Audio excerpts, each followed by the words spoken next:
Hi welcome to SR media. SC వర్గీకరణకు వ్యతిరేకంగా మోడీ రేవంత్ రెడ్డి సర్కార్లపై తిరుగుబాటుకు సిద్ధం కావాలన్నారు మాల మహానాడు రాష్ట్ర అధికార ప్రతినిధి మాదాసు రామచంద్ర. పెందుర్తిలో అంబేద్కర్ విగ్రహానికి పూలమాలలు వేసి నివాళులర్పించారు. అనంతరం మీడియాతో మాట్లాడుతూ వర్గీకరణపై సుప్రీంకోర్టు తీర్పు రాజ్యాంగ వ్యతిరేకమన్నారు. ఆర్టికల్ 341 నిబంధనలను ధిక్కరించి బీజేపీ మోడీ ఇచ్చిన స్క్రిప్ట్ నే వర్గీకరణకు అనుకూలంగా తీర్పు ఇచ్చారన్నారు.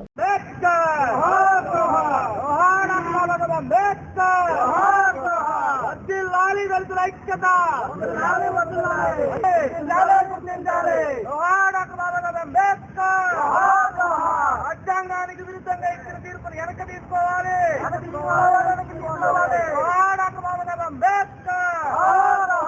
దళితుల ఐక్యత, ఎస్సీ వర్గీకరణ వద్దు, దళితుల ఐక్యత ముద్దు, ఎస్సీ వర్గీకరణ వద్దు, దళితుల ఐక్యత ముద్దు, ఎస్సీ వర్గీకరణ వద్దు, దళితుల ఐక్యత ముద్దు, ఎస్సీ వర్గీకరణ వద్దు, దళితుల ఐక్యత ముద్దు, ఎస్సీ వర్గీకరణ వద్దు, దళితుల ఐక్యత ముద్దు. హే డాక్టర్ భీమ్రావ్ అంబేద్కర్, రాజ్యాంగాన్ని భారత రాజ్యాంగం. మాకొద్దు ఎస్సీ వర్గీకరణ, మాకొద్దు SC. Hey doctor Bhimrao Ambedkar, లాలి భారత రాజ్యాంగం, లాలి భారత రాజ్యాంగం. సాహెబ్ అంబేద్కర్ విగ్రహానికి పూలమాలలు వేసి మీడియా మిత్రులు సమక్షంలో ఒక విషయాన్ని చర్చించడం కోసం ఈ మీడియా సమావేశాన్ని ఏర్పాటు చేయడం జరిగింది.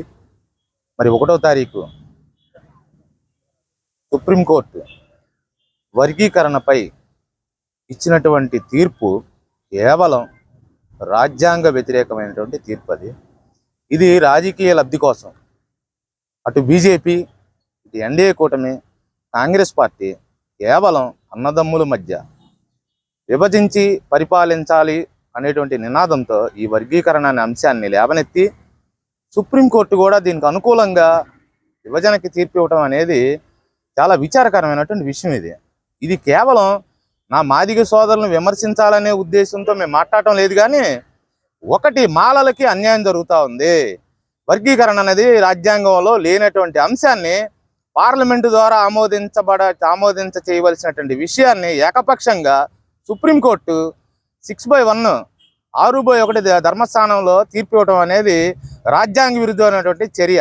ఇది కేవలం రాజకీయ లబ్ధి కోసం, రాజకీయ ఓటు బ్యాంకింగ్ కోసం చేసినటువంటి దుశ్చర్య. దీన్ని మేము వ్యతిరేకిస్తా ఉన్నాం. చెలో ఢిల్లీ కార్యక్రమం రేపు 29వ తారీఖు. ప్రతి ఒక్క మాల సోదరులకి నా విజ్ఞప్తి, ఇందులో మాలలో ఉత్తమమైనటువంటి మరి ఉద్యోగ బాధ్యతలు ఉన్నారు, విద్యావంతులు ఉన్నారు, రాజకీయవేత్తలు ఉన్నారు. సిగ్గుపడండి. ఈ విషయాన్ని నేను మీ సభాముఖంగా తెలియపరుస్తున్నటువంటి విషయం ఏంటంటే, ఈరోజు నా మాల సోదరులు జరుగుతున్నటువంటి అన్యాయం పట్ల కనీసం ఉన్నటువంటి మాల నాయకులు చాలామంది మరి ముందుకు వచ్చి మాట్లాడుతూ ఉన్నారు. మిగతా వాళ్ళు కూడా ముందుకు రండి. జరుగుతున్నటువంటి అన్యాయాన్ని, రాజ్యాంగ వ్యతిరేకంగా జరుగుతున్నటువంటి అన్యాయాన్ని ప్రశ్నించే దిశగా ప్రతి ఒక్కరు ముందుకు రావాలి. ఇది కేవలం రాజకీయ రాజకీయ చదరంగం లాగా చేస్తూ ఉన్నారు. ఇది చాలా విచారకరమైన విషయం. దీని పట్ల మేము బాధాకరమైన విషయాన్ని తెలియపరుస్తూ ఉన్నాం.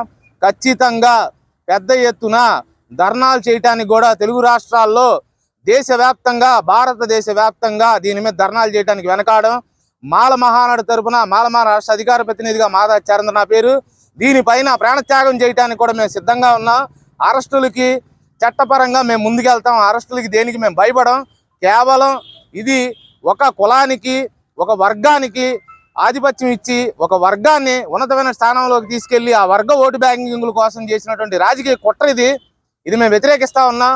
మేము ఖచ్చితంగా ధర్మస్థానాన్ని ఆశ్రయిస్తాం. న్యాయపరమైనటువంటి పోరాటం, రాజ్యాంగపరమైనటువంటి పోరాటం చేస్తామని మీడియా సమావేశం పూర్వకంగా చెప్తా ఉన్నాను. ఈరోజు మన కేంద్రం ప్రభుత్వం ఇచ్చినటువంటి ఎస్సీ వర్గీకరణ అనేది ఇది కుట్రపూరితంగా జరిగిందని చెప్పేసి మాల మహానాడు నుంచి రాష్ట్ర నాయకులు, జిల్లా నాయకులు అందరూ కూడా దీన్ని ఖండిస్తున్నారు. ఎందుకంటే అన్నదమ్ముల్లాగా ప్రయాణించినటువంటి మధ్యలో ఒక చిచ్చు అనేది కొంతమంది రాజకీయ నాయకులు పెడుతున్నారు. దీన్ని కుట్రపూరితంగా జరుగుతుందని చెప్పేసి, ఇది కుట్రపూరితంగా ఒక భాగంలో అని చెప్పేసి మేము ఖండిస్తున్నాం. రానున్న రోజుల్లో దీనిపైన చాలా భారీ ఎత్తున మేము ఈ ఎస్సీ వర్గీకరణ అనేది తప్పు ప్రకటన అని చెప్పేసి దళితులపైన ఒక పక్క జరుగుతుంటే ఒక పక్క ఈ విధంగా ప్రకటన అనేది చాలా దారుణమైన విషయం. కాబట్టి రాష్ట్ర నాయకులు ఆదేశాల మేరకు మేము ఈరోజు అంబేద్కర్ సెంటర్లో మేము ఈ కార్యక్రమాన్ని నిరసన కార్యక్రమాన్ని తెలియజేస్తున్నాం.